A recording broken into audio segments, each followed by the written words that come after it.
Suite donc de notre étude sur les ordonnances lévitiques, nous sommes à l'ordonnance 265 et nous espérons que le Seigneur va continuer à nous faire bénéficier de sa lumière. Nous allons aller dans un autre aspect un peu, dans Lévitique au chapitre 27. Nous allons voir un ensemble d'aspects qui ne sont pas des moindres. Et nous commençons au verset 1. L'Éternel dit à Moïse, transmet ses instructions aux Israélites. Toujours aux Israélites. Donc, il ne faut pas penser que peut-être toutes ces ordonnances-là s'adressent à nous au premier rang, parce que bien que ce soit instructif pour nous, bien que cela puisse nous éclairer, mais il ne faut pas oublier que en cherchant à les observer selon qu'ils sont écrits, ou alors disons que selon que cela semble montrer la justice de Dieu, ici c'est la loi de Moïse, c'est ses ordonnances. Donc, on ne peut pas les observer parce que déjà, ceux qui se mettent sous la loi se mettent également sous la malédiction. Et la chair va en profiter pour ne pas, n'est-ce pas, observer entièrement tout ce qui y est mentionné. Et finalement, c'est la condamnation qui va venir. Donc, et la mort, puisqu'il y a déjà la malédiction. Donc, il ne faut pas, n'est-ce pas, penser à un seul instant que nous devons les observer au millimètre près, si je peux dire comme ça. Alors, lorsqu'on consacrera une personne à l'Éternel par un vœu, on le fera d'après ton estimation. Pour un homme de 20 à 60 ans, ton estimation sera de 50 pièces d'argent, d'après la valeur étalon du sanctuaire. Donc, pour un homme de 20 à 60 ans, l'estimation sera de 50 pièces d'argent. Et il est mentionné que ce sera d'après la valeur étalon du sanctuaire. Donc, déjà, là nous voyons l'ordonnance 265. Et au verset 4, il dit, si c'est une femme, ton estimation sera de 30 pièces. Ordonnance 266. Donc nous voyons déjà qu'il y a encore une fois de plus une distinction d'estimation entre l'homme et la femme. C'est bien écrit là. Nous l'avons relevé déjà quand il s'agissait de se purifier pour la femme selon qu'elle a couché un garçon ou une fille. Donc ici, encore, ce n'est pas pour dénigrer le genre féminin, mais le Seigneur reconnaît et voudrait également que chacun de nous reconnaisse ce que lui, il a établi, à savoir, pour un homme, la valeur, n'est-ce pas, en pièces d'argent ne sera pas égale à une femme. Et c'est pas pour dire que la femme est moins que l'homme, c'est juste que l'homme est supérieur à la femme et que le Seigneur, par rapport à ce qu'il met comme valeur entre les deux, est plus grande pour l'homme et moindre pour la femme. Et cela est normal. Le Seigneur a voulu que l'homme soit le chef de la femme. Et en tant que chef, on ne peut pas dire qu'il est égal à la femme, puisqu'il ne serait plus son chef. Donc on comprend très bien, encore là, comment le Seigneur est cohérent. L'homme est le chef de la femme et donc l'homme a une valeur plus supérieure à la femme. Voilà. euh, à partir du verset 5, il est dit, pour une personne de 5 à 20 ans, ton estimation sera de 20 pièces pour un garçon et de 10 pièces pour une fille. Hein? Donc, là, c'est l'ordonnance 267. Ici, on peut dire que cette valeur-là, cette différence-là, eh bien, ne doit pas être simplement le fait de, je sais pas moi quoi, peut-être par rapport aux études, par rapport, je sais pas moi quoi, à tout ce qu'on peut dire comme expérience même. Hein? Il y a des femmes qui ont des CV et des expériences vraiment qui dépassent de loin certains hommes. Mais le Seigneur montre par là que dès le jeune âge même, pour lui, un homme ne sera pas égal à une femme, un homme dès le jeune âge. Hein? Et ça n'a rien à voir avec ce qu'on peut dire, on peut faire ou on peut être. Et c'est bien ça qu'il faut faire attention, c'est qu'aujourd'hui, on va encourager par exemple la femme à faire beaucoup de choses, par exemple à faire des filières de scientifiques, de faire des carrières qui, par le passé, beaucoup de femmes n'ont pas eu à faire ces filières-là. Essayer un peu de rattraper en quelque sorte l'écart entre l'homme et la femme. Mais tout cela vise à amener la femme simplement à se mettre en rébellion, en contestation et sur le même pied d'égalité que les hommes. Or, ce n'est pas le cas quand on regarde ce que la parole de Dieu nous dit, parce que ici déjà, quand on parle de 5 à 20 ans, ben, on ne trouve pas encore grand-chose qui puisse différencier le jeune garçon et la jeune fille. Hein? Ils sont encore, je pourrais dire, étudiants et voilà. Mais ici, il faut quand même, n'est-ce pas, reconnaître que le Seigneur déjà a établi des choses dès le départ, hein, de toute éternité, et il en est ainsi jusqu'à l'éternité encore. Alors, ordonnance 268, donc, il est dit, si donc d'un mois à 5 ans, ton estimation sera de 5 pièces d'argent pour un garçon et de 3 pièces d'argent pour une fille. Ordonnance 269, pour une personne de 60 ans et plus, ton estimation sera de 15 pièces pour un homme et de 10 pièces pour une femme. Donc, on voit que apparemment le Seigneur a déjà tranché que l'âge, n'est-ce pas, de vieillesse est déjà quand même à partir de 60 ans hein, et plus. Donc, quelque part, peut-être ceux qui atteignent les 100 ans sont des personnes extraordinaires parce que si on voit quand même que le Seigneur, c'est comme si il a déjà mis une fourchette pour l'âge moyen de vie d'un homme ou d'une femme en général. Donc, voilà. Ça veut dire que ceux qui sont dans la soixantaine déjà méritent un gros cadeau, quoi. Hein? Le Seigneur, voilà, il parle de 60 ans et plus. Donc, c'est déjà un âge assez considérable. Hein? Donc, ordonnance 270. Donc, si celui qui a fait le vœu est trop pauvre pour payer ton estimation, on le présentera au prêtre pour qu'il estime et le prêtre fera une estimation en rapport avec les moyens de cet homme. Donc là, on voit la grâce de Dieu et là, on comprend que le Seigneur, n'est-ce pas, est un Dieu qui est bon parce que il pouvait avoir une personne qui veut, n'est-ce pas, faire un vœu. Par exemple, on avait parlé du vœu du Nazaréat. Et voilà. Donc, il ne fallait pas que la pauvreté soit un obstacle à se consacrer au Seigneur. Et cela montre combien est-ce qu'aujourd'hui, n'est-ce pas, on peut tellement mettre l'accent sur l'argent.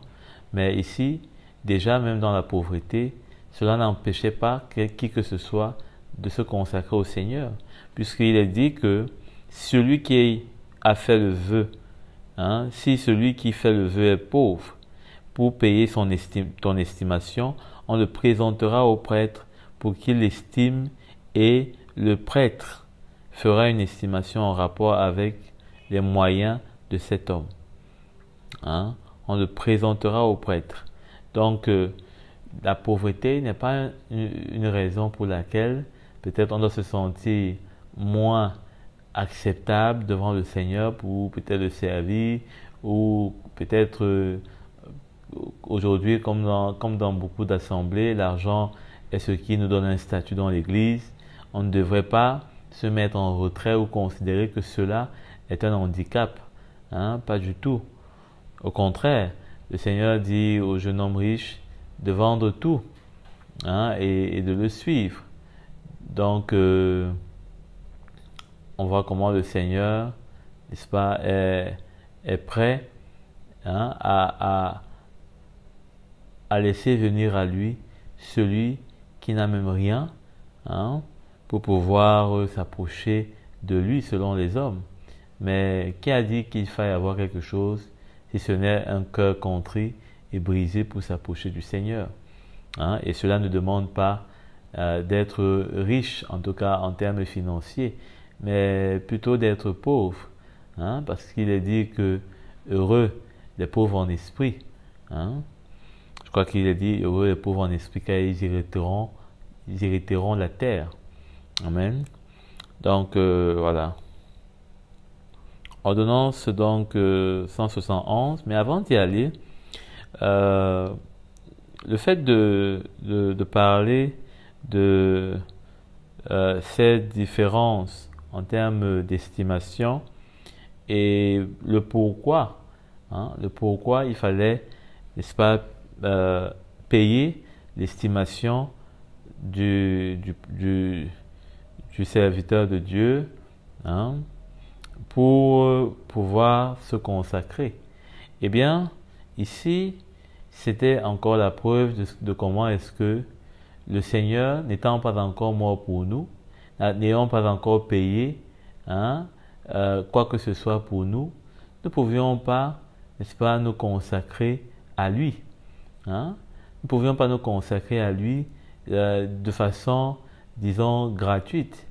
Parce qu'il fallait qu'un prix soit payé pour qu'on soit acceptable.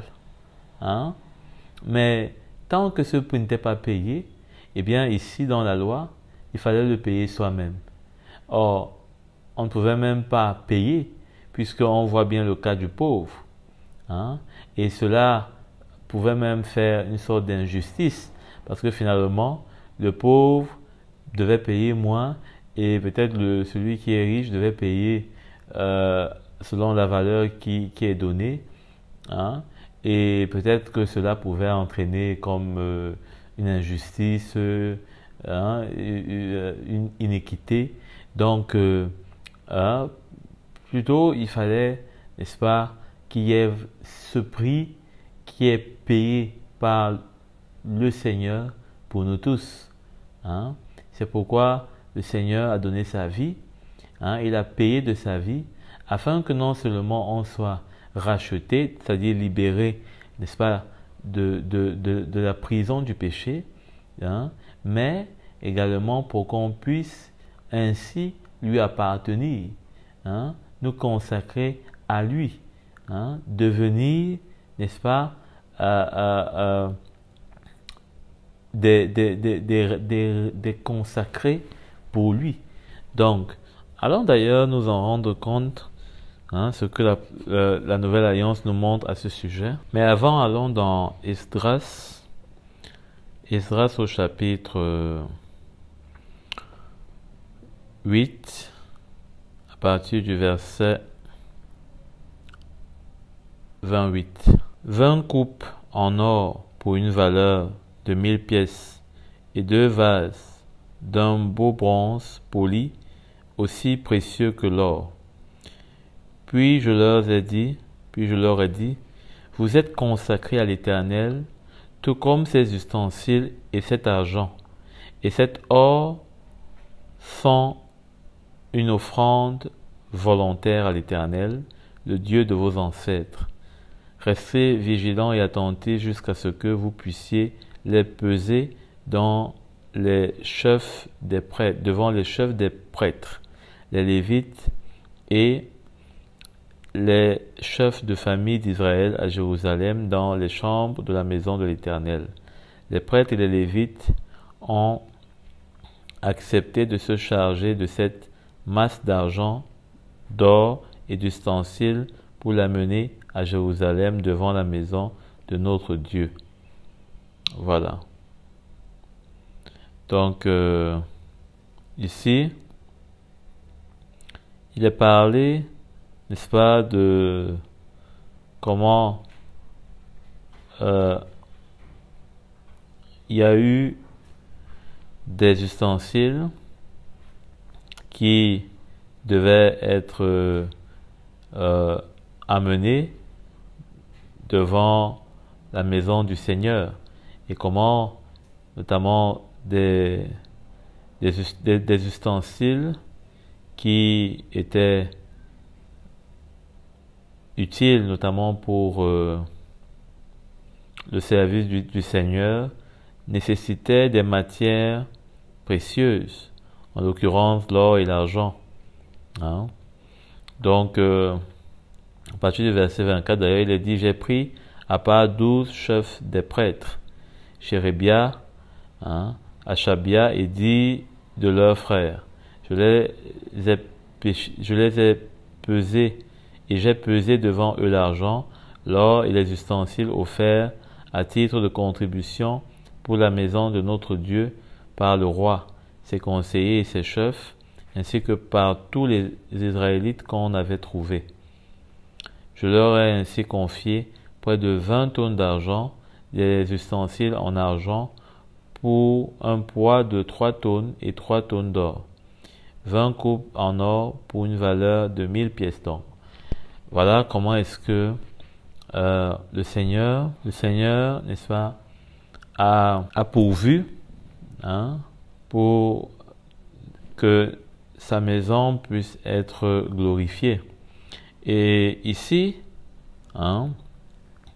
il est dit comment Esdras a consacré ces personnes qui devaient faire dans ce déplacement, et il a parlé sur ces hommes en leur disant au verset 28 que nous avons lu, puis je leur dis, on va encore le relire pour bien comprendre, vous êtes consacrés à l'Éternel, tout comme ces ustensiles et cet argent et cet or sont une offrande volontaire à l'Éternel, le Dieu de vos ancêtres.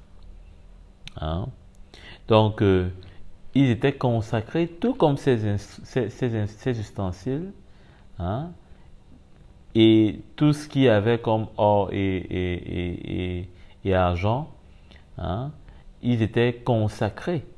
C'est-à-dire qu'il n'y avait pas une différence entre ces objets et eux, en termes de valeur devant l'Éternel. Alors, c'est pourquoi d'ailleurs dans la Nouvelle Alliance, on va retrouver quelque chose que l'apôtre Paul dit. Allons dans 2 Timothée, partie du chapitre 2, verset 20. Dans une grande maison, il n'y a pas seulement des vases d'or et d'argent, mais il y en a aussi de bois et de terre. Les uns sont des vases d'honneur et les autres sont d'un usage vil. D'un usage vil. Donc, l'apôtre Paul fait encore là le parallèle avec ce qu'il y avait dans l'Ancienne Alliance, et il met maintenant cela en relation avec nous dans la maison de Dieu, tout comme ces hommes-là étaient consacrés comme les instruments sacrés qui servaient pour le sacerdoce. Eh bien, nous aussi, nous sommes dans la maison du Seigneur, et il est dit, à partir du verset 21, « Si donc quelqu'un se purifie de ces choses, il sera un vase d'usage noble, saint, utile à son maître, prêt pour toute bonne œuvre. » Se purifie de quelle chose? Hein? De quelle chose dont il parle? Il parle de l'impiété. Hein? Allons voir cela à partir du verset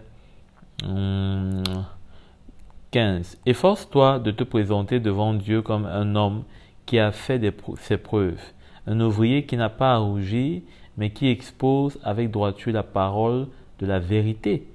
Hein? La parole de la vérité, qui n'a pas à rougir, qui n'a pas à avoir honte. Hein? Peut-être des choses qu'il peut encore transporter et dont il n'a pas laissé le Seigneur le purifier, puisqu'il dit que si donc quelqu'un se purifie de ces choses, hein? Et donc au verset 16, il est encore plus clair, évite les bavardages profanes, c'est-à-dire que des discussions qui n'ont rien à voir avec la vérité de l'évangile, hein?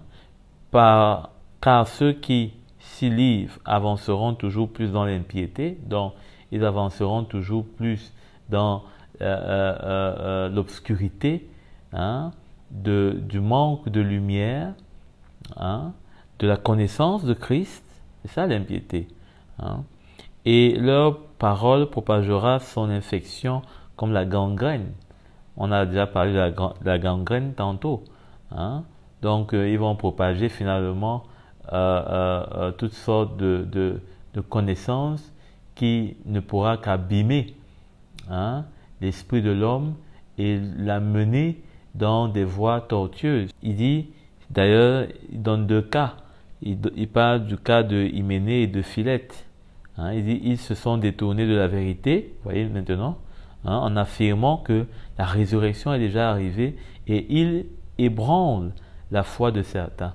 Hein, donc, voilà comment est-ce que l'apôtre Paul parle, hein, de ces deux personnes. Et donc, il dit que, n'est-ce pas, dans la maison de Dieu, il y a des vases d'honneur et des vases d'un usage vil. Hein. Donc, les vases d'un usage vil sont des vases qui, n'est-ce pas, ne sont pas consacrés, hein, pour pouvoir servir notamment le Seigneur. Parce que le Seigneur se sert des vases qui sont consacrés. Il ne se sert pas des vases d'un usage vil, hein, d'un usage dont, voilà, comme il y en a dans le monde. Hein, des personnes qui peuvent être très intéressantes peut-être, mais simplement pour le monde. Hein. Et donc, voilà comment est-ce que l'apôtre Paul parle. Hein, et cette consécration-là, hein, cette purification-là, nous vient, n'est-ce pas, alors que nous obéissons au Seigneur, nous le suivons. Hein, il a déjà payé à la croix pour qu'on puisse lui être consacré, pour qu'on puisse lui appartenir. Allons d'ailleurs voir ce que l'apôtre Paul dit encore dans 1 Corinthiens au chapitre 7 à partir du verset 34. L'apôtre Paul parle de quelque chose qui peut aujourd'hui déranger beaucoup, mais je crois que il a en arrière-plan l'image de cette consécration-là, hein, à tel point qu'il dit ceci, et voilà, partagé, tiraillé entre des intérêts opposés, hein, à partir du verset 34, chapitre 7 de 1 Corinthiens. Il en est de même de la femme non mariée ou de la jeune fille. Elles n'ont d'autre souci que de prendre à cœur les intérêts du Seigneur, visant à se consacrer à lui, corps et esprit, tandis que la femme mariée doit se consacrer aux affaires de ce monde, car elle veut plaire à son mari. Il dit au verset 35, « Je dis cela dans votre propre intérêt, et non pour vous tendre un piège ou pour vous imposer un joug supplémentaire. Je ne veux pas restreindre votre liberté, mais seulement promouvoir parmi vous une vie digne et bien ordonnée. J'aimerais vous encourager à vous consacrer au Seigneur sans réserve, à vous attacher à lui sans partage et à le servir sans que rien ne vienne vous en détourner. Voilà à quel point l'apôtre Paul considérait cette consécration-là. Une consécration dans laquelle on le sert sans que rien ne vienne nous en détourner.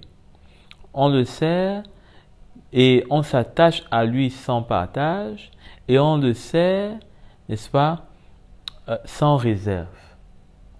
Voilà 3 aspects que l'apôtre Paul trouve dans cette consécration-là qui doivent être déterminants afin que on puisse vraiment, je pourrais dire, avoir une consécration efficace, une consécration, comment dirais-je, totale, hein? Efficace et totale. Et c'est vrai qu'aujourd'hui, on peut trouver beaucoup de choses à dire, mais je crois que l'apôtre Paul avait vraiment quelque chose de particulier.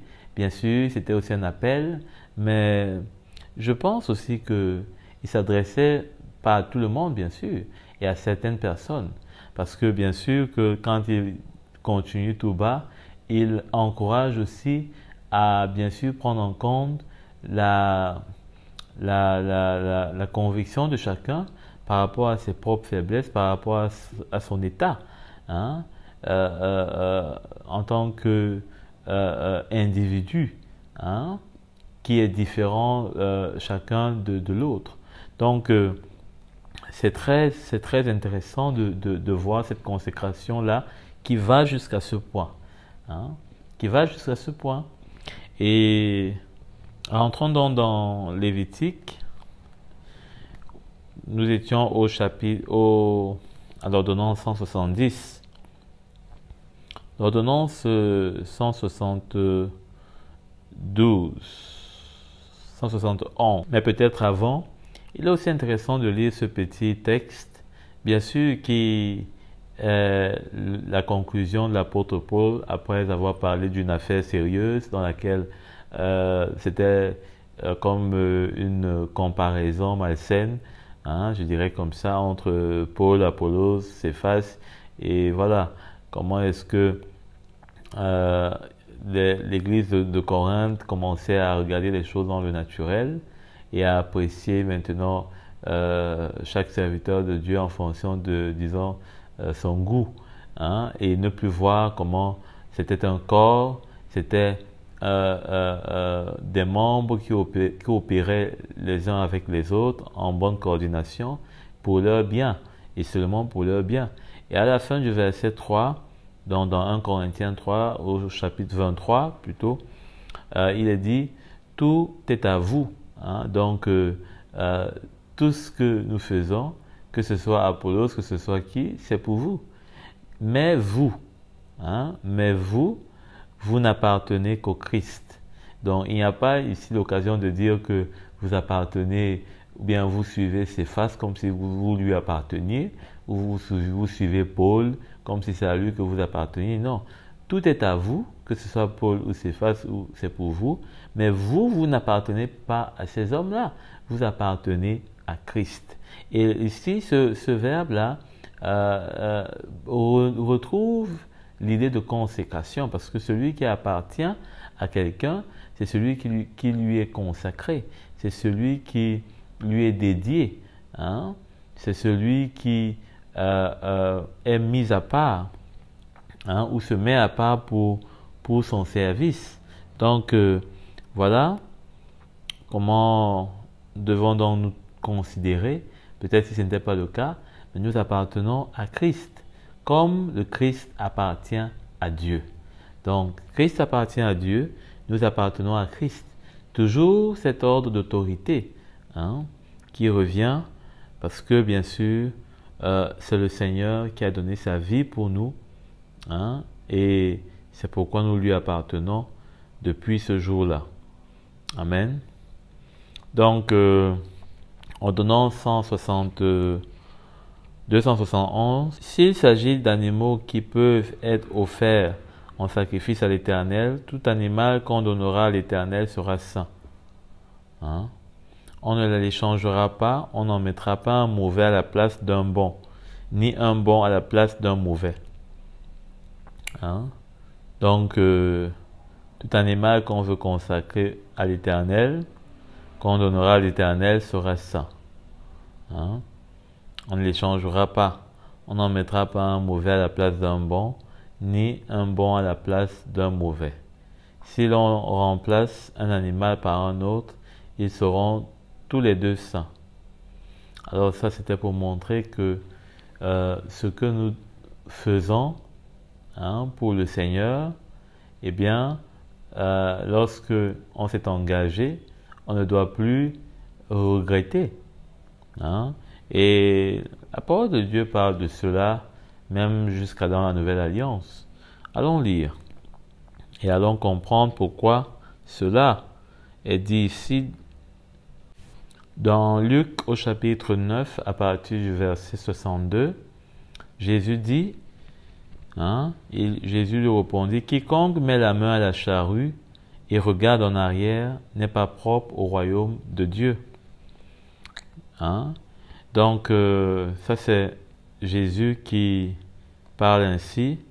Et quand Jésus parle ainsi, il répond. Il répond à cet homme-là. Verset 62. Donc, un autre dit, « Je te suivrai, Seigneur, mais permets-moi d'aller d'abord faire mes adieux à ceux de ma maison. » Et comment on voit toutes ces réponses, ou déjà commençons avec un autre qui dit que je te suivrai partout où tu iras. Au verset 58, Jésus lui répondit, « Les renards ont des tanières et les oiseaux du ciel ont des nids, mais le Fils de l'homme n'a pas un endroit où il puisse reposer sa tête. » Au verset 59, il dit à un autre, « Suis-moi. » Je ne sais pas, peut-être si c'est la réponse de Jésus qui lui a donné d'avoir un peu peur, puisqu'il dit, « Permets-moi d'abord d'aller enterrer mon Père. » Peut-être il s'est dit, bon, mais si le Fils de l'homme n'a pas d'où reposer sa tête, ben, il faut d'abord que j'aille au moins reposer ma tête une dernière fois. Je suis dans la maison de mon Père, dans la maison du deuil. Mais comment Jésus lui répond, et c'est ça que nous pouvons comprendre à travers cette ordonnance 272, où, n'est-ce pas, il est dit que, eh bien, on ne peut pas échanger, on ne peut pas rentrer en arrière pour échanger l'animal on va consacrer. Sinon les deux seront saints. Donc là, c'était un peu comme une clé d'embarras, finalement, où on veut, n'est-ce pas, essayer de jouer au plus malin. Finalement, on n'arrive pas à s'en sortir, puisque le Seigneur ne permettait pas ça. Ne permettait pas ça. Il fallait qu'on puisse agir avec un seul cœur et que l'on soit, n'est-ce pas, décidé à donner au Seigneur entièrement de tout notre cœur. C'est pourquoi le cœur de David a réjoui beaucoup le Seigneur dans l'ancienne alliance, parce que on voit bien là un homme qui était vraiment entièrement donné, conquis par le Seigneur. Quand il dit qu'il ne donnera rien qui ne lui coûte pas, eh bien on comprend là un homme qui voyait, qui ressentait cet amour pour le Seigneur, pour son Dieu. Donc, ne pas échanger un animal qu'on donnera pour un vœu. C'est l'ordonnance 271. Et l'ordonnance 272, si on remplace un animal donné par un vœu, les deux seront consacrés. Si on remplace un animal par un autre, les deux seront consacrés. Ordonnance 273. S'il s'agit d'un animal impur qui ne peut être offert en sacrifice à l'Éternel, on présentera l'animal au prêtre qui en fera l'estimation en fonction de ses qualités et défauts, et l'on se conformera à l'estimation du prêtre. Voilà. Ordonnance dans la 273. Et ordonnance 274, vous savez qu'il ne fallait pas donner à Dieu un animal qui était impur. Il ne fallait pas du tout. Alors, là, on voit que ce n'est pas en contradiction avec le verset d'en haut où il est dit « On ne l'échangera pas, on ne mettra pas un mauvais à la place d'un bon, ni un bon à la place d'un mauvais. » Il fallait simplement être, comment dirais-je, sincère devant le Seigneur. C'est-à-dire qu'il ne fallait pas, au lieu de chercher à tricher avec ce qu'on veut donner au Seigneur, il fallait être plutôt sérieux, sincère, repartir devant le prêtre, et que le prêtre, c'est lui qui devait faire l'estimation. C'est lui qui devait trouver ce qu'il y avait à faire. C'est pas à nous, c'est pas à celui qui devait offrir le sacrifice d'essayer de jongler. Donc ça montre comment nous devons laisser le Seigneur lui-même nous convaincre, apporter sa lumière dans notre cœur, ne pas chercher à jouer avec notre cœur ou de fausser notre conscience même, mais de laisser le Seigneur vraiment nous parler, nous toucher, nous convaincre, de laisser le Seigneur saisir notre cœur. Parfois, on peut être dans une situation où on est embarrassé, on a peut-être envie de faire quelque chose, mais on sait très bien au fond que ce n'est pas droit, mais on ne laisse pas le Seigneur lui-même apporter une solution, lui-même nous donner une façon de faire qui va à la fois être juste devant lui, mais aussi devant les hommes qui peuvent être en face de nous. Donc, au lieu de chercher nos propres solutions ou bien d'écouter la solution du monde et de tous ceux qui peuvent être autour de nous, qui ne sont pas inspirés par le Seigneur, eh bien, il faut, n'est-ce pas, revenir devant le Seigneur, peut-être même aller devant les anciens et trouver une solution qui va permettre qu'il y ait, n'est-ce pas, la grâce de Dieu qui puisse se manifester, et surtout qu'on puisse ressentir que le Seigneur a mis sa main quelque part, parce que parfois on peut facilement se laisser entraîner et dans des solutions qui peuvent être faciles, qui semblent faciles, mais parfois avec des conséquences terribles. C'est le cas par exemple du divorce, et c'est pas moi, même de la tricherie dans nos affaires, etc. Et le mauvais témoignage qui s'ensuit. Amen. Donc, ordonnance donc 274, il est dit, si on veut le racheter,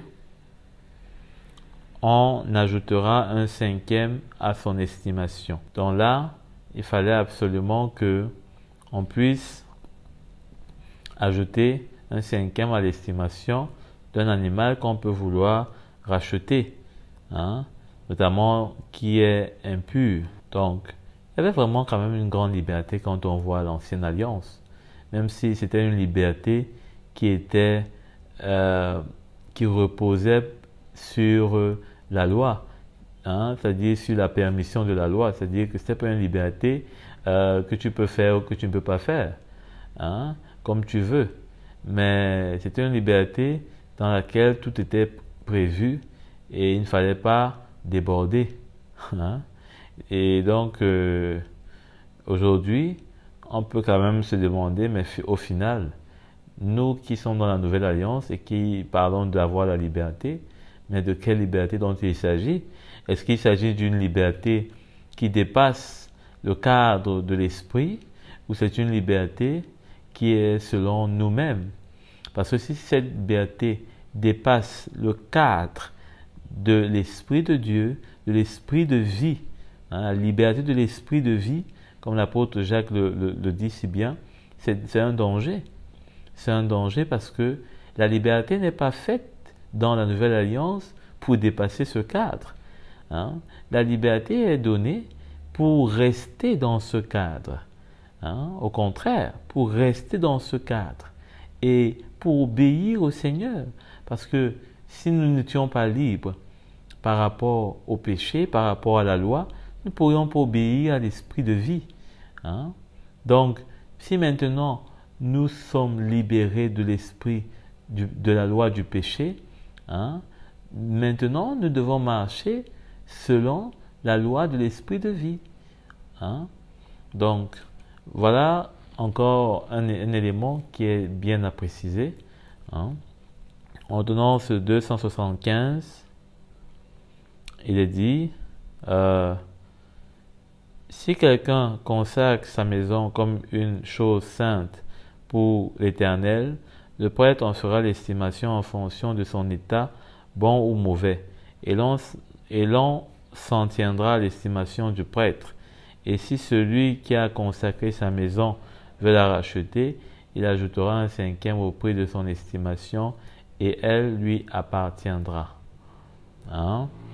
Donc, il y a là l'ordonnance 175 et 176. Il fallait donc qu'on puisse, n'est-ce pas, également, si on veut consacrer sa maison, eh bien, qu'on puisse, n'est-ce pas, le faire en fonction de l'état de sa maison. Et ainsi, on devait pouvoir s'en tenir à l'estimation du prêtre. Et si on voulait racheter sa maison, c'est-à-dire que si on voulait reprendre sa maison, eh bien, ça serait toujours avec un ajout d'un cinquième. Mais il faut bien se rappeler que dans la Nouvelle Alliance, il n'était pas possible de dire qu'on veut racheter, ce qu'on a donné, on a consacré. Puisque Jésus dit, on l'a lu tout à l'heure, que, eh bien, si on met la main à la charrue, il ne faut pas regarder en arrière. Il ne faut pas regarder en arrière. Donc ça, c'est encore un élément, le fait de consacrer quelque chose ou de devoir consacrer quelque chose et maintenant de vouloir encore racheter la chose. Attention, c'est le Seigneur seul qui nous a rachetés. Mais nous ne pouvons rien racheter si ce n'est que le temps. La seule chose que nous pouvons racheter dans la Nouvelle Alliance, c'est le temps. C'est le temps parce que nous avons, pour une partie de notre vie peut-être, de jeunesse, ou je ne sais pas moi quoi, avant de connaître le Seigneur, ce qui est sûr, et étions dans le monde. Nous étions dans le monde et nous avons, je peux dire, gaspillé du temps.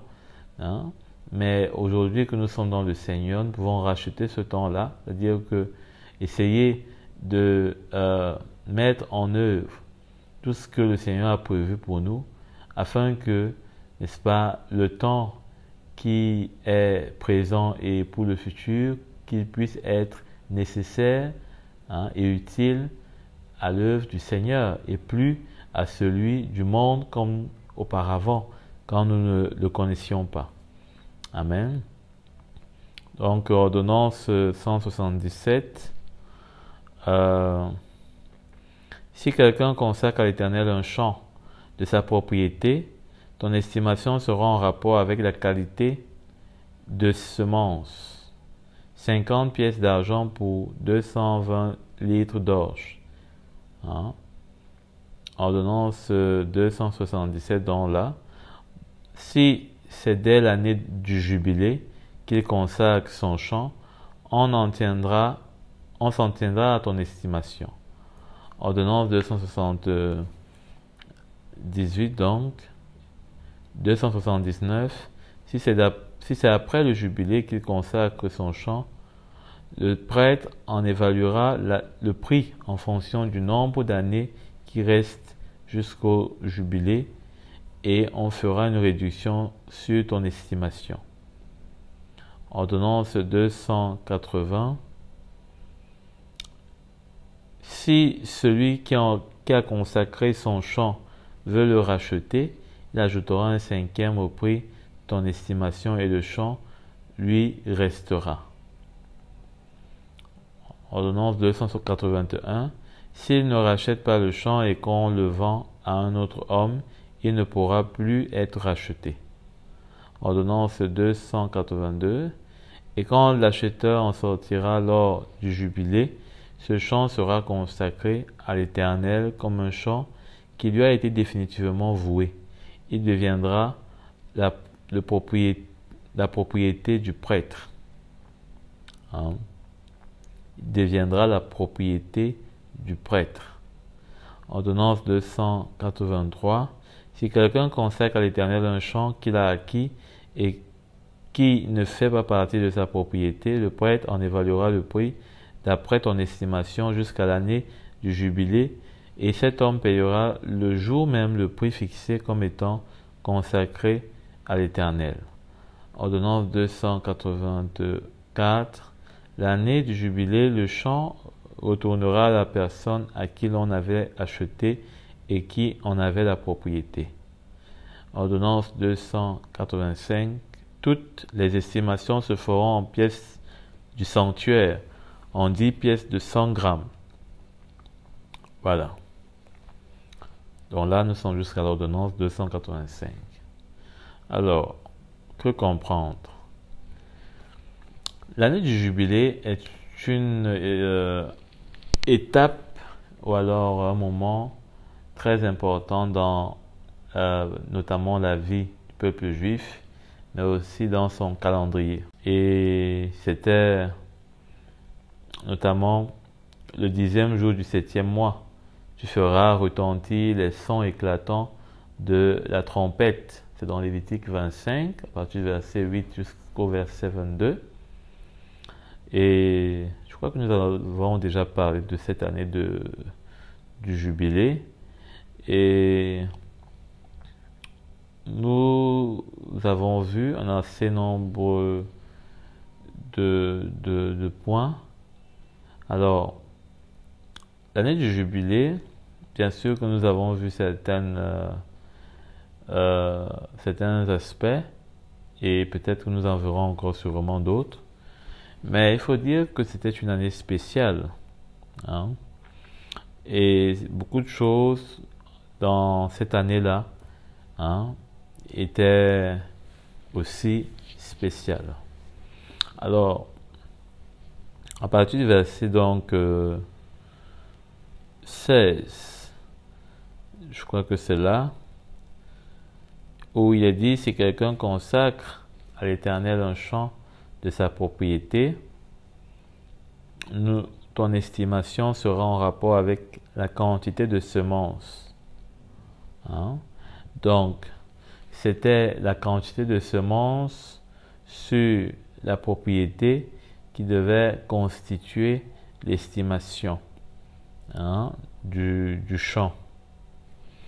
Allons d'abord lire un verset avant de continuer, qui est intéressant.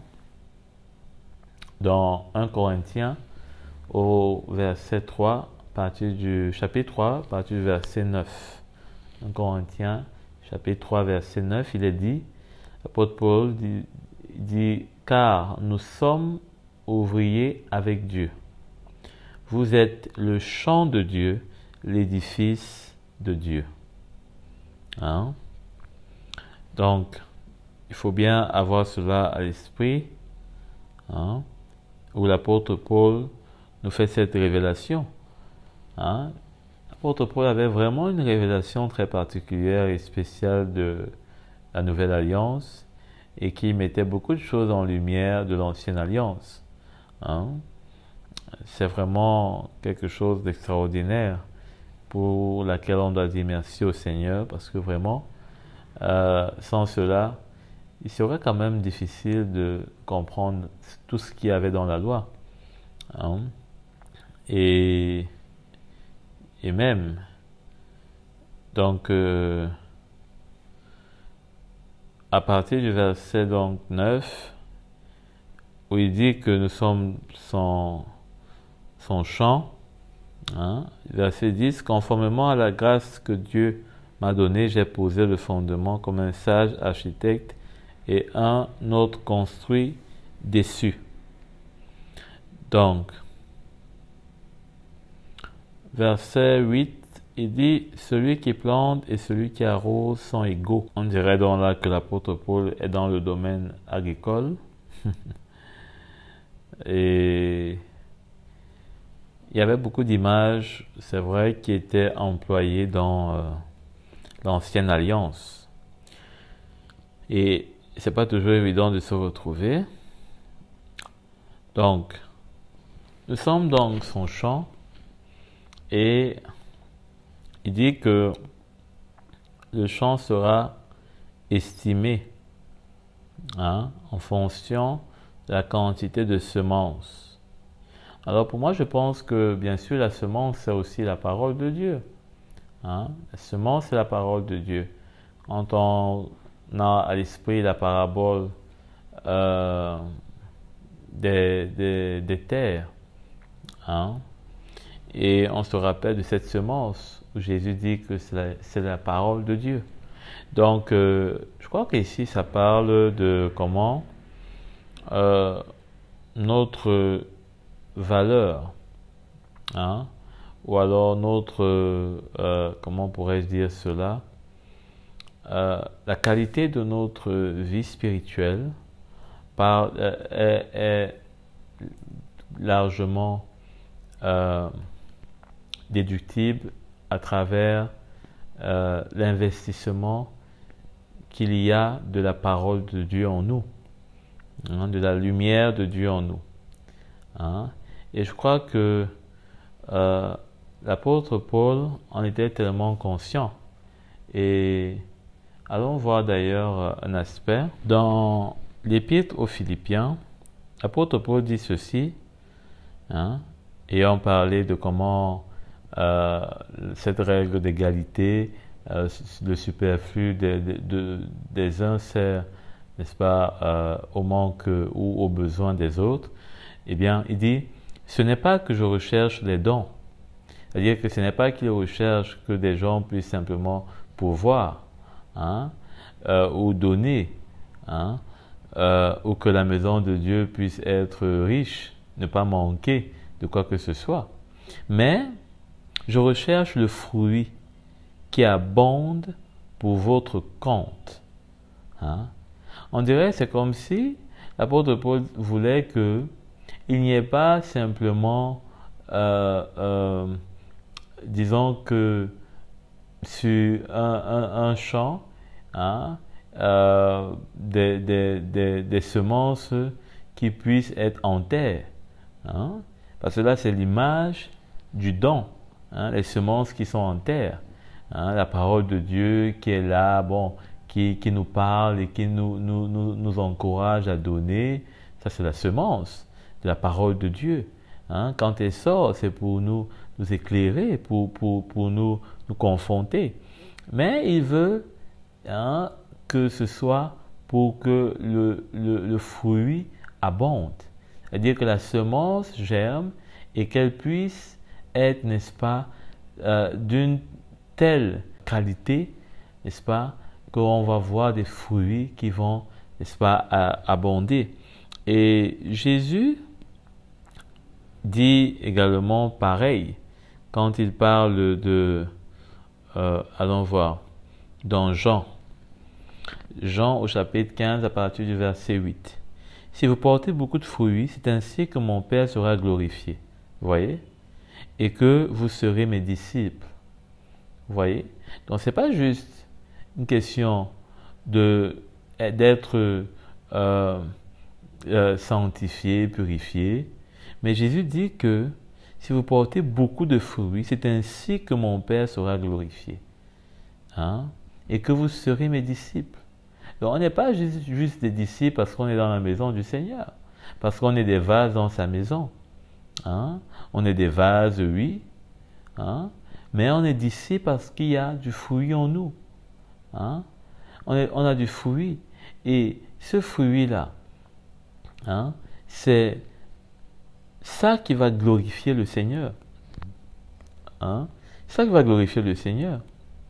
C'est ainsi qu'on sera des vases, hein, plus utiles, parce qu'on va le glorifier. On va porter un trésor. Hein? Donc, voilà ce qu'on peut dire par rapport à ça. Hein?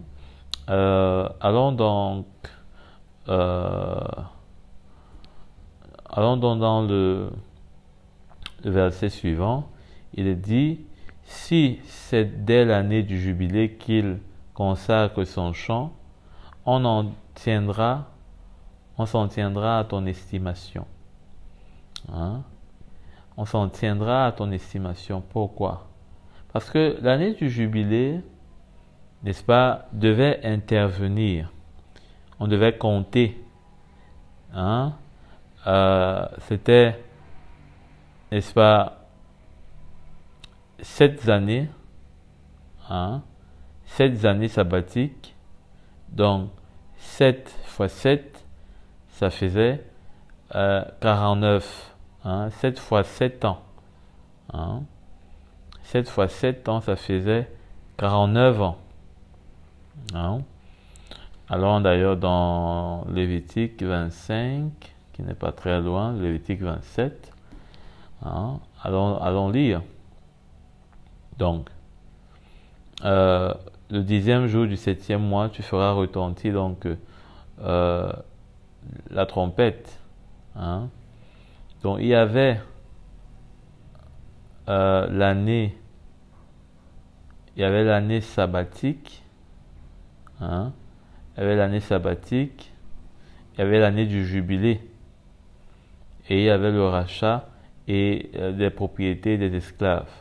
Donc, bon, pour certains aspects, nous allons y revenir, mais c'était ça qui faisait l'année du jubilé. Hein? L'année du jubilé.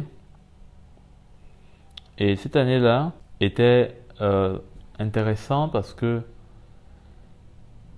pendant cette année, beaucoup de choses ne devaient pas se faire et beaucoup de choses devaient se faire. Voilà.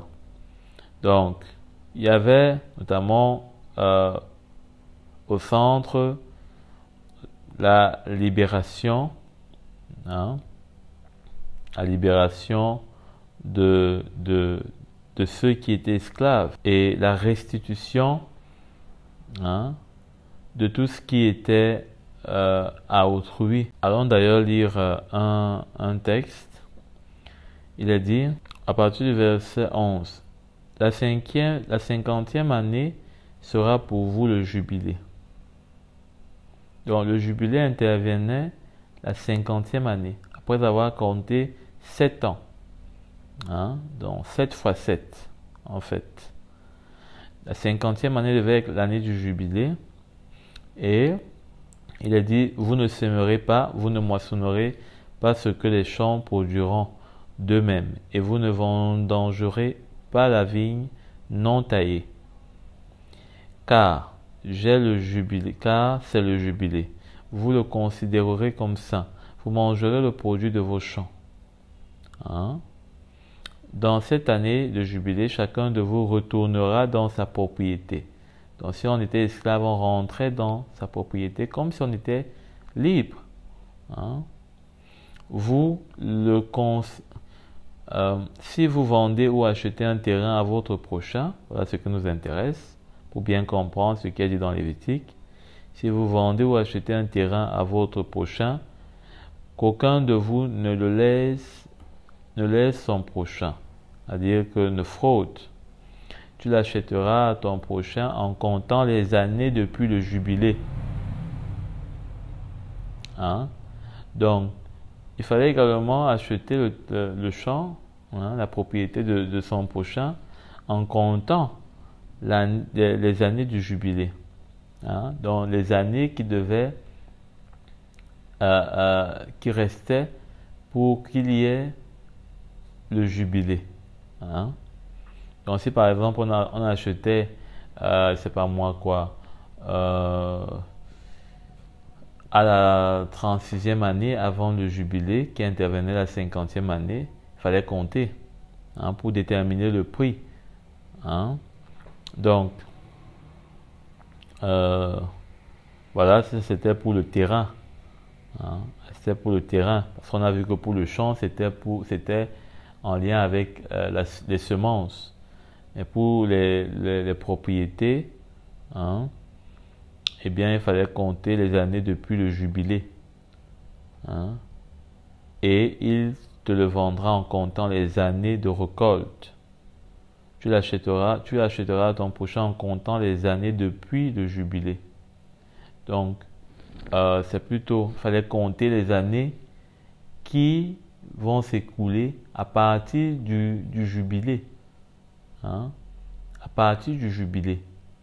Pas avant le jubilé, mais à partir du jubilé. Et en comptant les années de récolte, puisque pendant le jubilé, on mangeait de ce qu'on avait récolté. Voilà. Donc, puis, plus il y a des années de récolte, plus haut tu fixeras le prix. Donc, si le jubilé était intervenu la 50e année et que maintenant quelqu'un venait acheter l'année qui suivait, on devait compter à partir du jubilé qui est passé, donc les années de récolte qui seront, n'est-ce pas, qui interviendront et jusqu'au jubilé prochain donc. Et là, bien sûr, le prix était plus haut, puisque si le jubilé finit cette année, il y a encore 49 ans avant que l'autre jubilé intervienne. Et donc, on compte les 49 ans et là, le prix est haut. Et pourtant, si on achète ce champ, disons, la 40e année, il nous reste 9 ans et là, le prix est plus bas.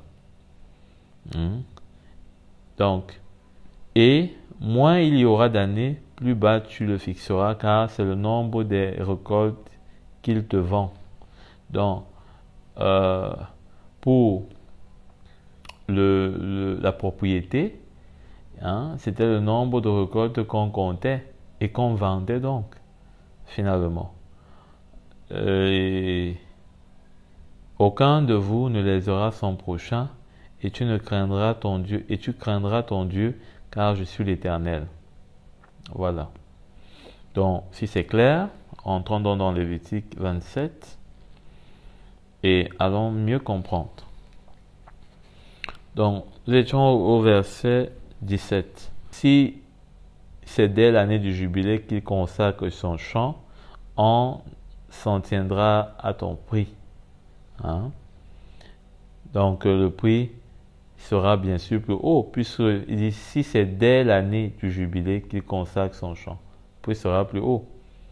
Si c'est après le jubilé qu'il consacre son champ, le prêtre en évaluera le prix en fonction du nombre d'années qu'il reste jusqu'au jubilé et on fera une réduction sur ton estimation. On comprend maintenant. Bon, là on comprend encore seulement la loi. On ne comprend pas encore peut-être l'esprit qu'il y a derrière.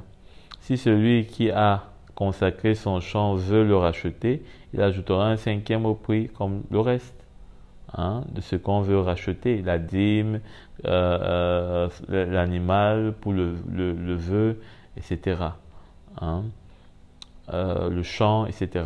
Ici donc il est question d'un champ qui ne fait pas partie de notre propriété. Parce que plus haut, c'était le champ qui fait partie de notre propriété. Or ici, il est spécialement parlé d'un champ qui ne fait pas partie de notre propriété. Hein? On va un peu voir de quoi est-ce qu'il s'agit exactement. Donc, l'année du jubilé, donc, si celui qui a consacré son champ veut le racheter, s'il ne rachète pas le champ et qu'on le vend à un autre homme, hein, il ne pourra plus être racheté. Hein, s'il ne rachète pas le champ et qu'on le vend à un autre homme, hein, il ne pourra plus être racheté. Et quand l'acheteur en sortira lors du jubilé, ce champ sera consacré à l'Éternel comme un champ qui lui a été définitivement voué. Il deviendra la propriété du prêtre, puisque tout ce qui était définitivement voué, tout ce qui était donné pour l'Éternel, devenait la propriété du prêtre, hein, et devenait pour les prêtres, hein, puisque tout ce qui était donné pour le Seigneur, les prêtres avaient droit. Hein. Donc, de quoi est-ce qu'il est question plus exactement? Alors, déjà ici, il est question d'un champ qui appartient à notre propriété. Hein? C'est un champ qui appartient à notre propriété. Parce qu'on va voir plus bas le cas d'un champ qui n'appartient pas à notre propriété. Alors, le champ qui appartient à notre propriété, c'est bien sûr la liberté que nous avons sur notre vie, notre marche dans le Seigneur. Hein? Et ici, quand on voit comment, à partir du verset 17, il est dit que si c'est dès l'année du jubilé qu'il consacre son champ, on s'en tiendra à ton estimation. Et si c'est après le jubilé qu'il consacre son champ, le prêtre en évaluera le prix en fonction du nombre d'années qui reste jusqu'au jubilé et on en fera une réduction de ton estimation. Pour moi, je pense que cela parle de comment chacun de nous, hein, on aura des récompenses dans le Seigneur. Hein, ceux qui auront travaillé plus, forcément auront plus. Ceux qui auront travaillé moins, forcément auront moins. Ceux qui auront travaillé avant le retour du Seigneur, parce que le jubilé parle bien un peu plus de cela.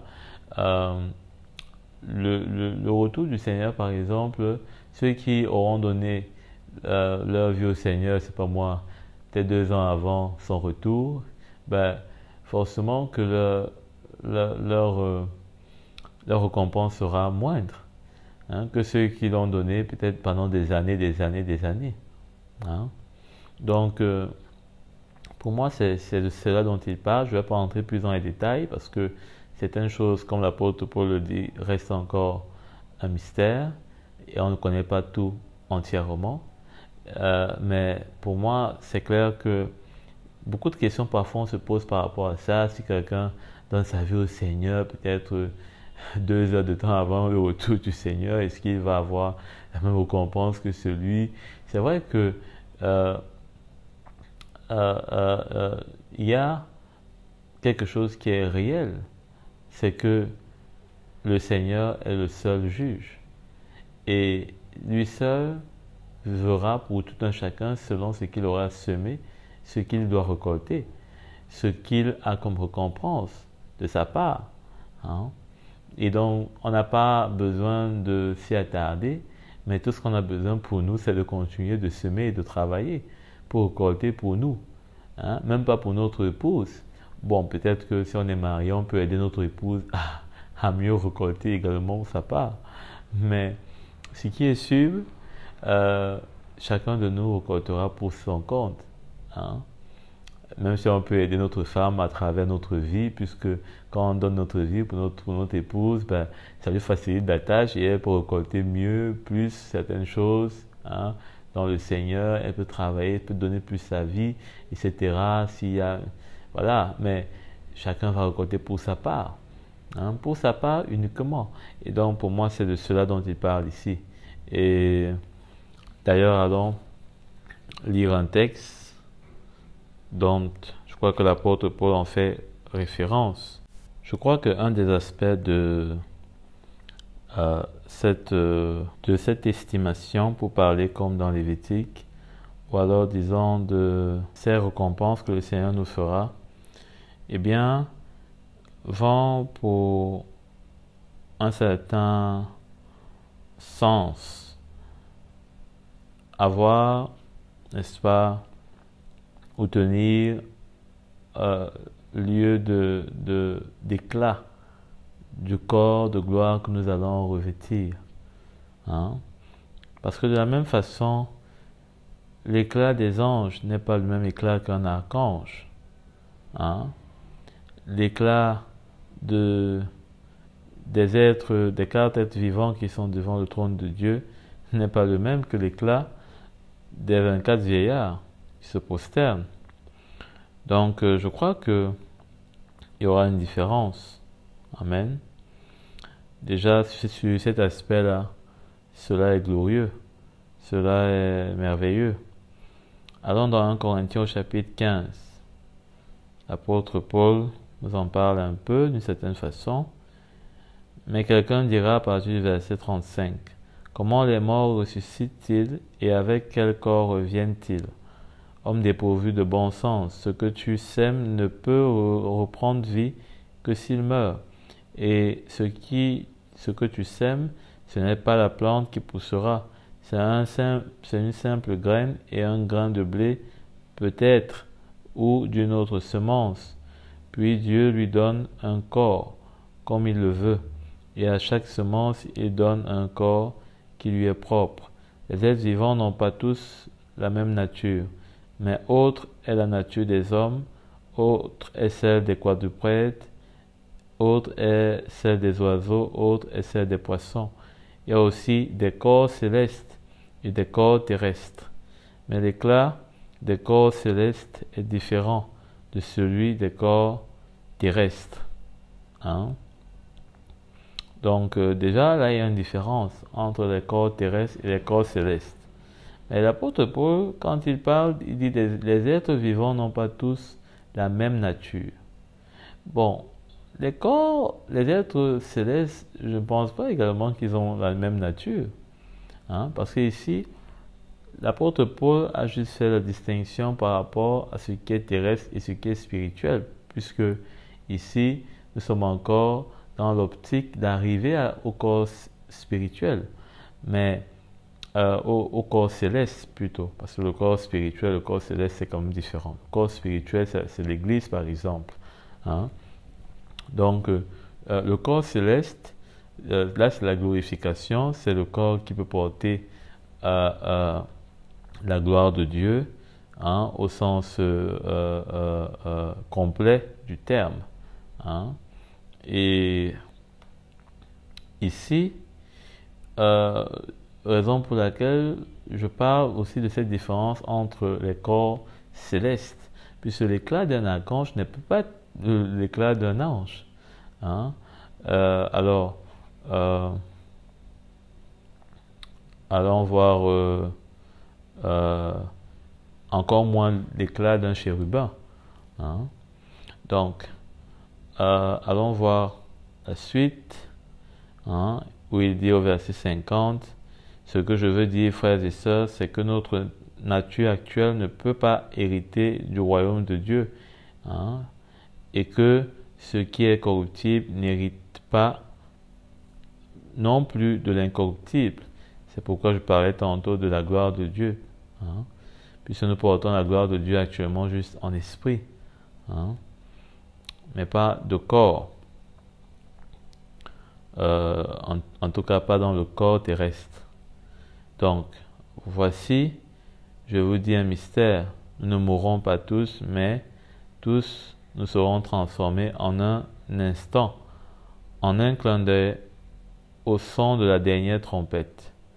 La trompette sonnera, alors les morts ressusciteront incorruptibles et nous serons transformés. Donc, la dernière trompette, vous vous rappelez qu'on a parlé tantôt du jubilé et il était dit que au son de la trompette. Hein? Donc, voilà. ce que je voulais nous montrer. Rentrons donc dans Lévitique. Nous étions au verset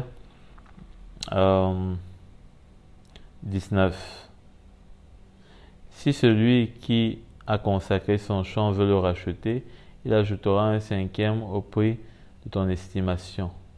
Donc, bon, je ne sais pas si quelqu'un veut se racheter, c'est-à-dire dans le sens où reprendre sa vie. Hein, parce que celui qui reprend sa vie la perdra. Hein. Il faut faire très attention quand nous sommes dans l'ancienne alliance, parce que on peut peut-être prendre une ordonnance et l'identifier à quelque chose qui n'est pas vrai, ou bien la traduire dans un sens qui n'est pas vrai. Et on peut se retrouver facilement avec une fausse doctrine. Donc c'est ça le danger avec les ordonnances lévitiques, si elles sont mal interprétées dans le contresens de l'esprit de la nouvelle alliance. Voilà. Donc celui qui veut plutôt prendre sa vie la perdra. Celui qui veut reprendre sa vie la perdra, puisque ici il est dit si celui qui a consacré son champ veut le racheter, donc il veut reprendre son champ. Hein, il veut reprendre son champ. Donc l'apôtre Paul dit que nous ne sommes pas de ceux qui se retirent pour se perdre. Hein. Donc à partir du verset 20, il dit s'il ne rachète pas le champ et qu'on le vend à un autre homme, il ne pourra plus être racheté. Hein. Donc, nous, on a été vendus au Seigneur. Hein. On a été achetés par le Seigneur. Hein. Et je crois qu'on doit peut être fier que ce soit le cas. Parce que là, c'est notre sécurité. Nous allons voir comment est-ce que c'est notre sécurité. Hein. Nous, on n'est plus intéressés à reprendre notre vie. En tout cas, de plus en plus. Et là, c'est notre sécurité parce que, ainsi, il est dit que, et quand l'acheteur en sortira lors du jour du jubilé, ce champ sera consacré à l'Éternel comme un champ qui lui a été définitivement voué. Donc, c'est très intéressant cette ordonnance-ci en particulier parce que ça parle d'être définitivement voué. Alors, pourquoi ce mot est intéressant? Parce que, eh bien, cette expression définitivement vouée parle d'un salut qui est consolidé, qui est, disons, confirmé, hein, et qui est maintenant définitif, pour parler simplement, définitif. En d'autres termes, avant cela, hein, il est possible de nous reprendre nous-mêmes, reprendre notre vie, et ainsi perdre notre vie, mais aussi ainsi perdre, n'est-ce pas, ce salut qui nous a été donné. Dans un séminaire futur, tantôt, on va mieux en parler. Comment est-ce que ce salut est finalement comme un gage à l'heure actuelle, parce que nous sommes sauvés en espérance. Et le juste se garde lui-même, et le mal ne le touche pas. Ce salut est comme quelque chose qui nous est donné en gage. Donc de le préserver, de le garder, en vue de la promesse qui va s'accomplir avec, n'est-ce pas, le Seigneur, qui va nous glorifier au moment où il viendra pour prendre son Église. Mais avant cela, il y a encore des possibilités pour nous de faire marche arrière. Or ici, il est montré que si l'acheteur, il dit au verset 20, s'il ne rachète pas le champ et qu'on ne le vende à un autre homme, il ne pourra plus être racheté. Donc pour nous, c'est une bonne nouvelle. Il est donc mieux pour nous de continuer. Et l'apôtre Paul, je crois, ou alors l'auteur des Hébreux plutôt, on parle d'une certaine façon qui pour moi me rappelle combien on a besoin simplement de persévérance. L'auteur des Hébreux va parler à ces Juifs qui étaient convertis et qui sûrement dans un excès de persécution qui leur était fait par leurs compatriotes juifs voulaient d'une certaine façon retourner à la loi. Mais ici, il leur est dit, car vous avez besoin de persévérance, afin qu'après avoir accompli la volonté de Dieu, donc après avoir cru, après l'avoir servi dans la grâce par la foi, après avoir cru dans le Seigneur Jésus, vous obteniez ce qui vous est promis. Donc, ce qui nous est promis, eh bien, ne peut pas être obtenu si on ne persévère pas, si on se retire. Et donc là, eh bien, on comprend donc qu'on a besoin plutôt de demeurer ferme, de ne pas chercher à racheter notre vie en la reprenant à notre propre compte, mais à la laisser dans les mains du Seigneur, de sorte que, au final, on ne puisse plus la racheter. Qu'elle puisse tellement lui appartenir qu'on n'a plus de droit sur elle. C'est comme quelqu'un qui a vendu les droits de son entreprise. Il n'a plus de droit sur elle. C'est lui qui l'a créé, cela est reconnu, mais il n'a plus les droits puisqu'il a vendu ses droits. Donc nous sommes invités à vendre les droits de notre vie, à céder à l'actionnaire majoritaire qu'est le Seigneur. C'est lui qui est notre actionnaire majoritaire, puisque c'est lui qui nous a rachetés. Mais puisqu'il nous laisse et qu'il se plaît à nous voir libres, nous pouvons à tout moment reprendre les droits de notre vie. Mais pour notre propre sécurité, notre actionnaire majoritaire souhaite qu'on puisse lui vendre les droits de notre entreprise. Aujourd'hui, c'est un peu amusant de voir par exemple ce qui se passe avec l'affaire de Twitter et de ce milliardaire qui finalement est un actionnaire majoritaire, mais il est en queue de poisson avec les autres actionnaires de cette entreprise. Et on se demande au final si ils œuvrent tous pour la même entreprise, s'ils ont tous un même but. Mais ce n'est pas le cas, à bien y voir. Chacun recherche simplement son bénéfice et son intérêt. Mais dans notre cas, l'actionnaire majoritaire qu'est notre Seigneur Jésus ne recherche pas son bénéfice. Au contraire, c'est le nôtre. Et c'est pourquoi il nous demande de lui céder, afin qu'on puisse faire un bon coup financier, afin qu'on puisse moissonner au temps convenable. Eh bien, la vie, comme ici il est dit, ce qui nous est promis. Donc, nous avons vraiment besoin de comprendre l'évangile de cette manière-ci, afin qu'on ne puisse pas se tromper, parce que c'est tellement facile de se tromper. Donc, allons au verset 22. Alors, verset 22, donc. Pour ce qui concerne maintenant un champ, qu'on peut acquérir et qui ne fait pas partie de notre propriété. Si quelqu'un consacre un champ qu'on a acquis, un champ qu'on a acquis et qui ne fait pas partie de notre propriété, c'est-à-dire que on n'a pas la liberté sur cette vie, sur cette chose. Le prêtre en évaluera le prix d'après ton estimation jusqu'à l'année du jubilé. Cet homme payera le jour même le prix fixé comme étant consacré à l'Éternel.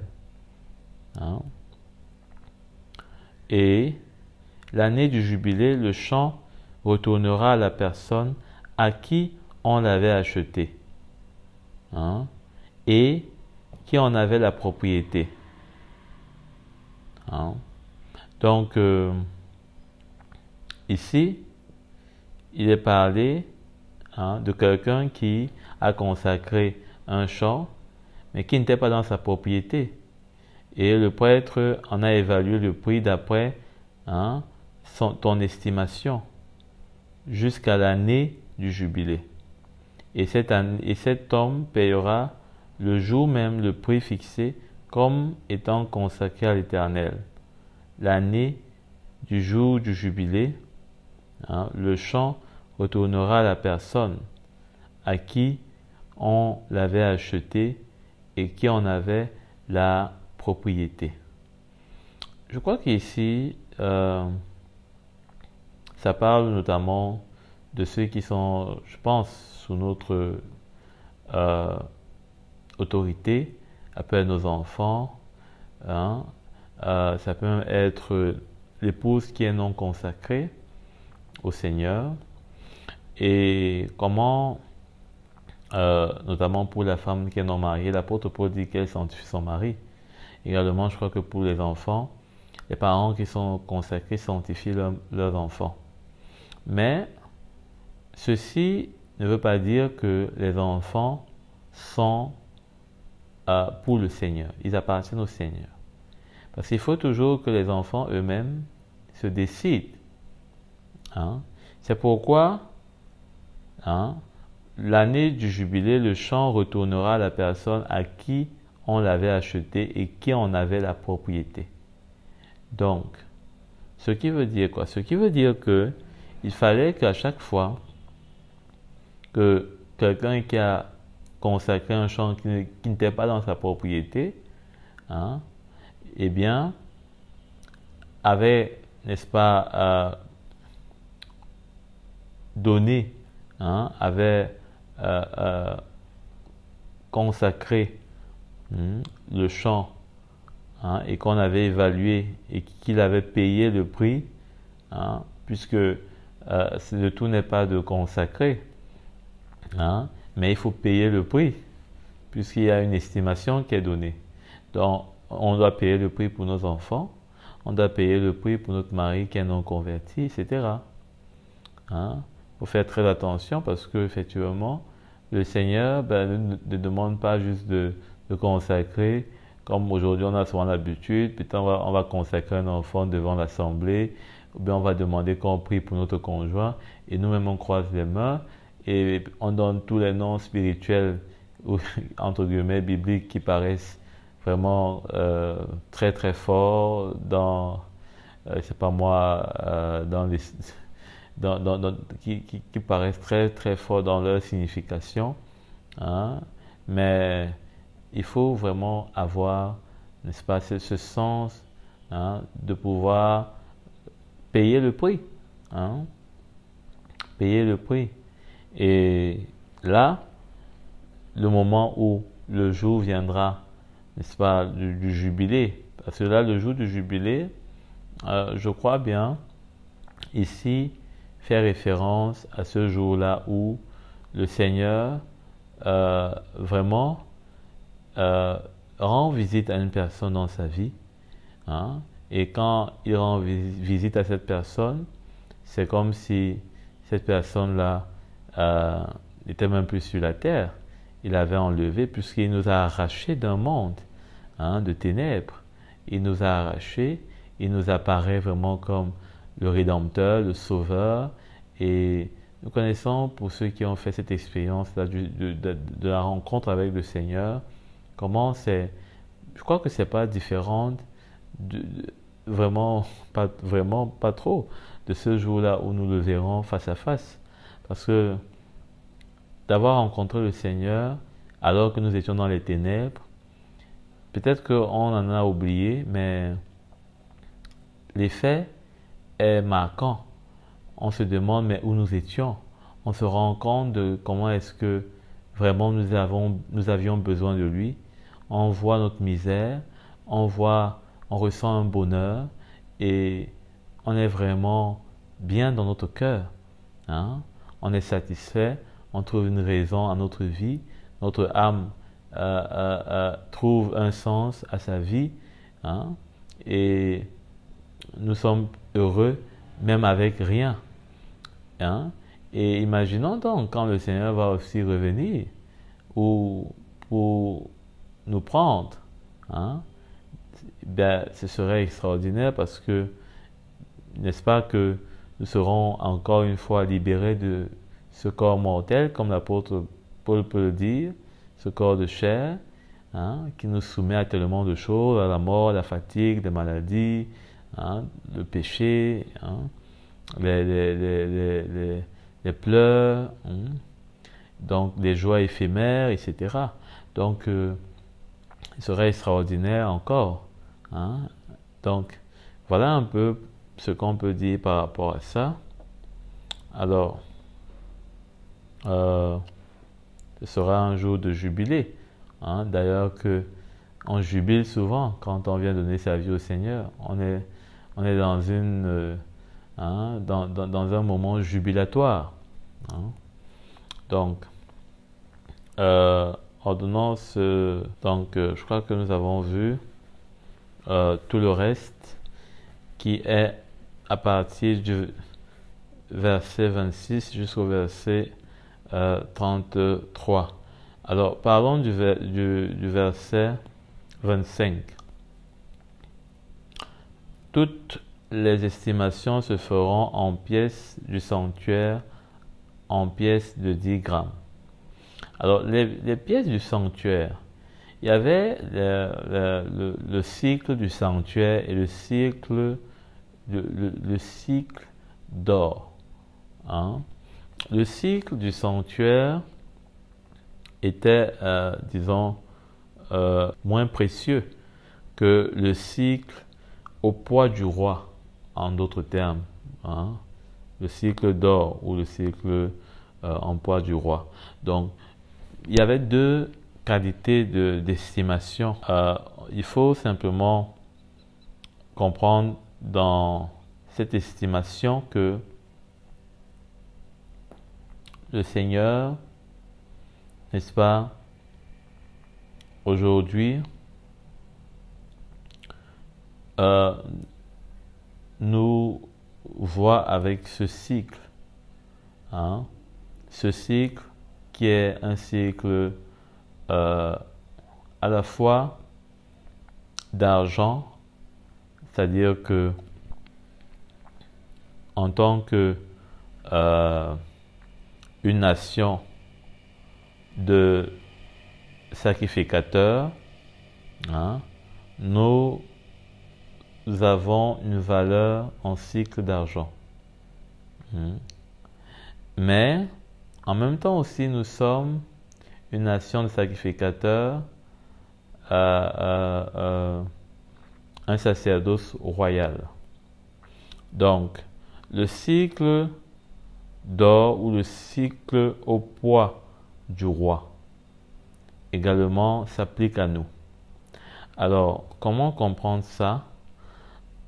Allons voir, n'est-ce pas, cette différence-là avec l'Ancienne Alliance. Pourquoi? Parce que dans l'Ancienne Alliance, Christ, le roi, hein, n'était pas encore apparu. Hein.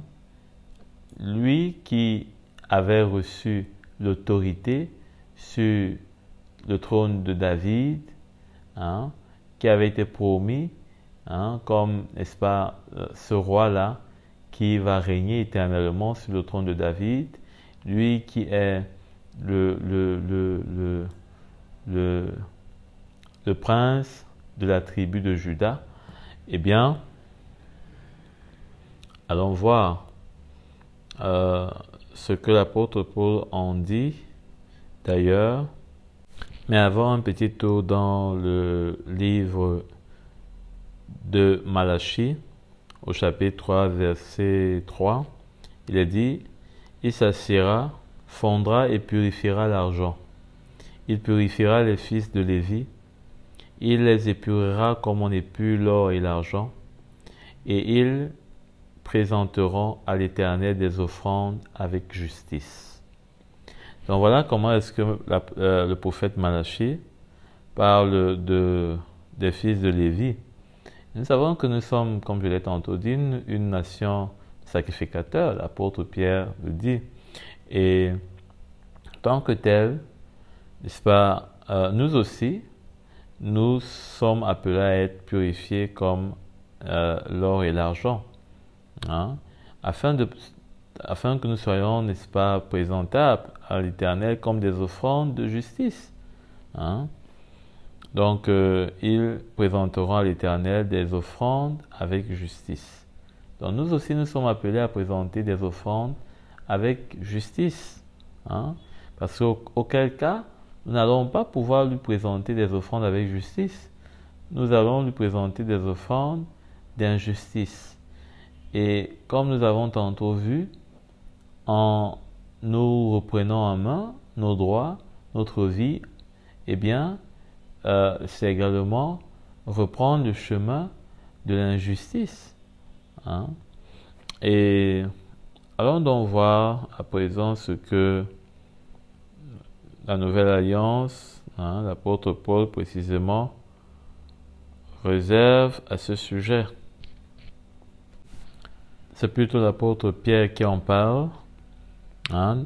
Donc, aussi, bien sûr, nous avons vu toutefois ce que l'apôtre Paul en a dit. Et donc ici, puisque c'était une équipe, encore une même révélation, un même évangile, un même esprit qui les animait, gloire à Dieu. 1 Pierre au verset 1 à partir du verset 7. Afin que l'épreuve de votre foi, donc ça paraît un peu coupé là, allons prendre un peu plus haut, à partir du verset 6. C'est ce qui fait votre joie, même si maintenant, puisqu'il le faut, vous êtes pour un peu de temps attristés par diverses épreuves. Hein? Ainsi, la valeur éprouvée de votre foi, beaucoup plus précieuse que l'or, qui est méprisable, qui est périssable, et que l'on soumet pourtant à l'épreuve du feu. Hein? Donc on soumet l'or qui est méprisable, l'or naturel, à l'épreuve du feu. Or, votre foi et la mienne, n'est-ce pas, sont plus que de l'or périssable.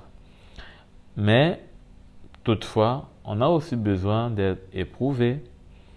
Aura donc les conclusions de son analyse, de son expérience, en tant que déjà lui-même quelqu'un qui est passé par le feu, pour résultat la louange, la gloire, l'honneur, lorsque Jésus-Christ paraîtra.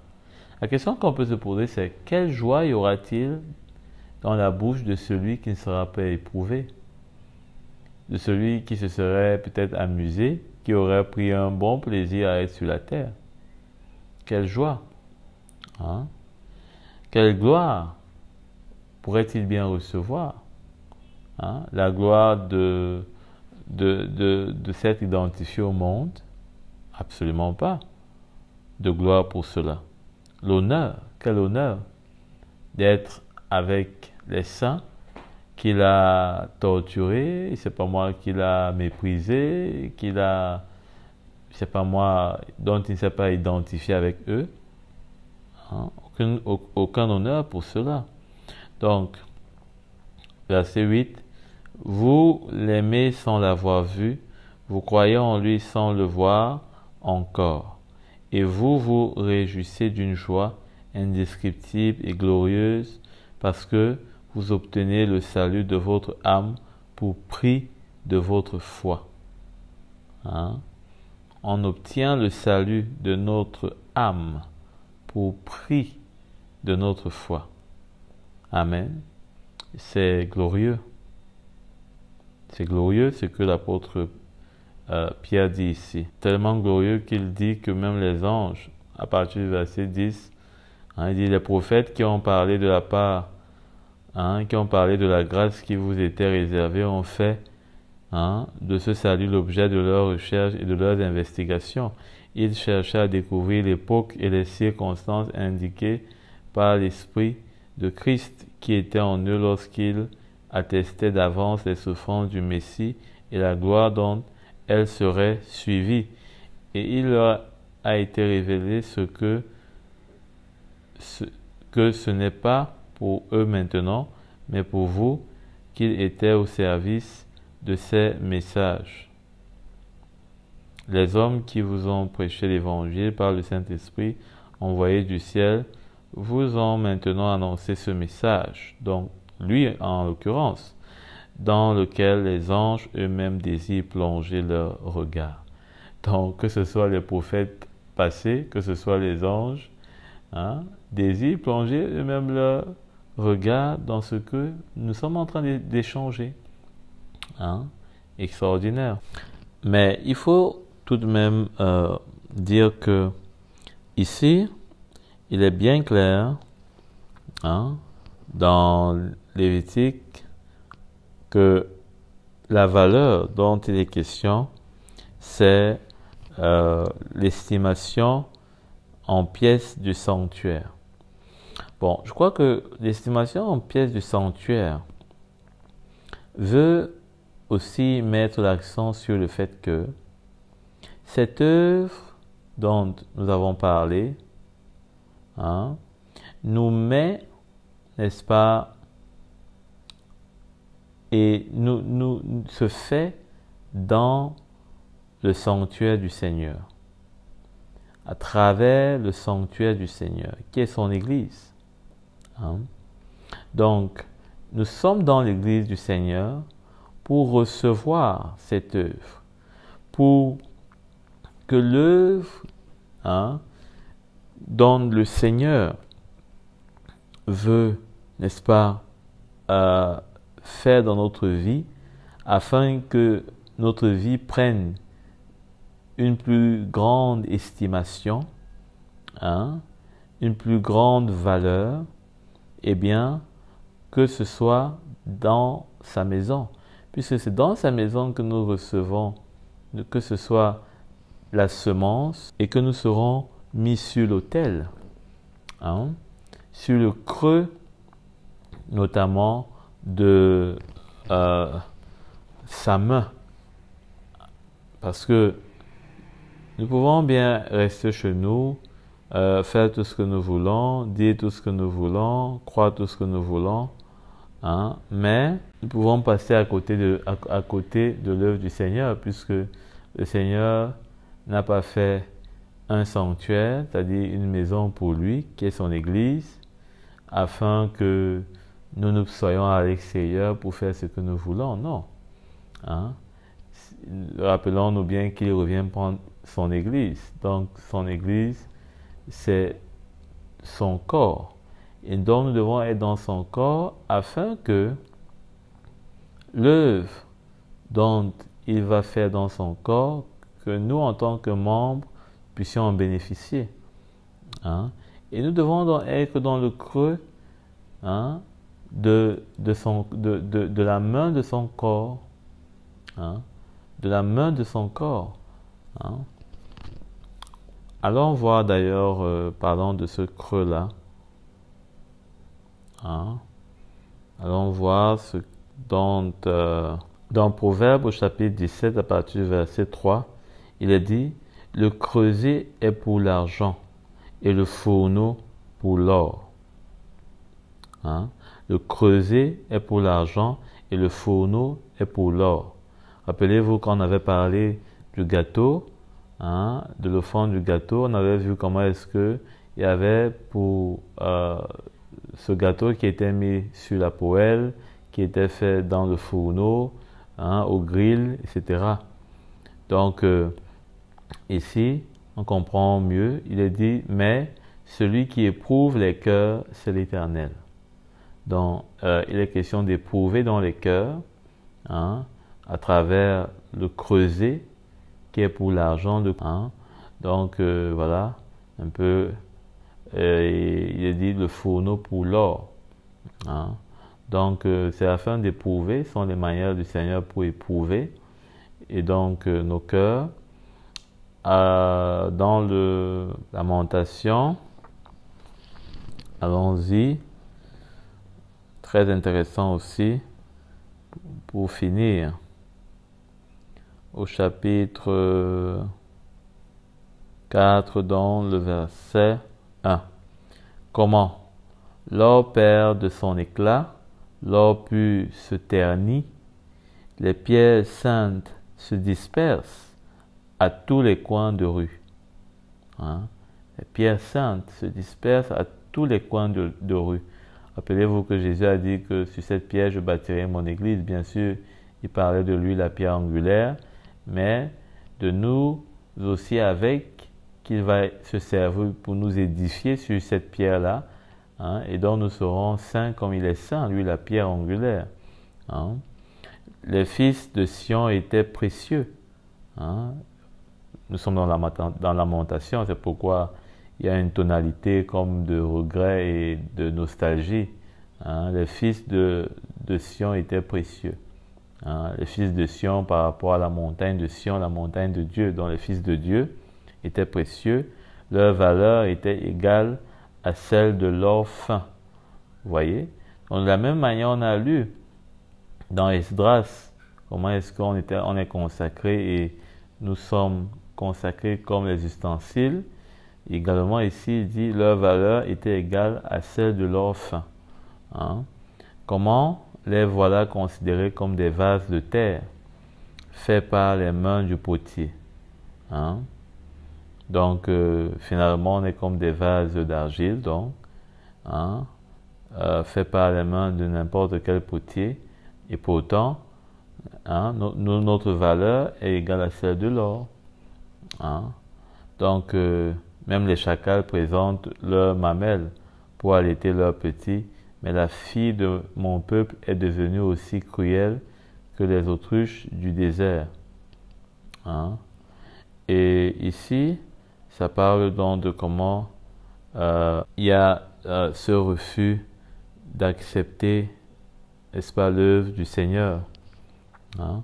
Il y a ce refus de ne pas être dans le creuset de la main, dans le fourneau de Dieu. Donc, finalement, on devient vil. Hein? On devient vil. Hein?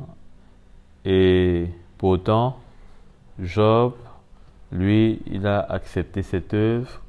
Et dans Job au chapitre 23, verset 10, il est dit « Il sait néanmoins quelle voie j'ai suivie, et s'il m'éprouvait, je sortirais pur comme l'or. » Donc, on a ce texte qui est en sens contraire de ce qui est là, plutôt dans Lamentation. Donc voilà, pour montrer non seulement ce qu'on a dit depuis tantôt par rapport à cette épuration et comment est-ce que finalement dans la parole du Seigneur tout s'enchaîne avec une cohérence subjugante.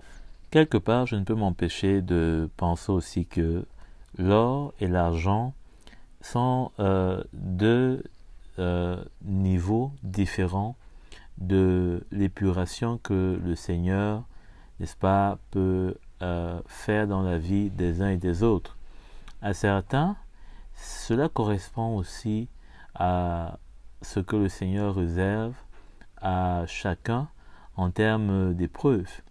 Les épreuves qu'ont traversées notamment les premiers apôtres sont vraiment très considérables et tendent plus à ressembler à ce qui pourrait avoir un prix d'or.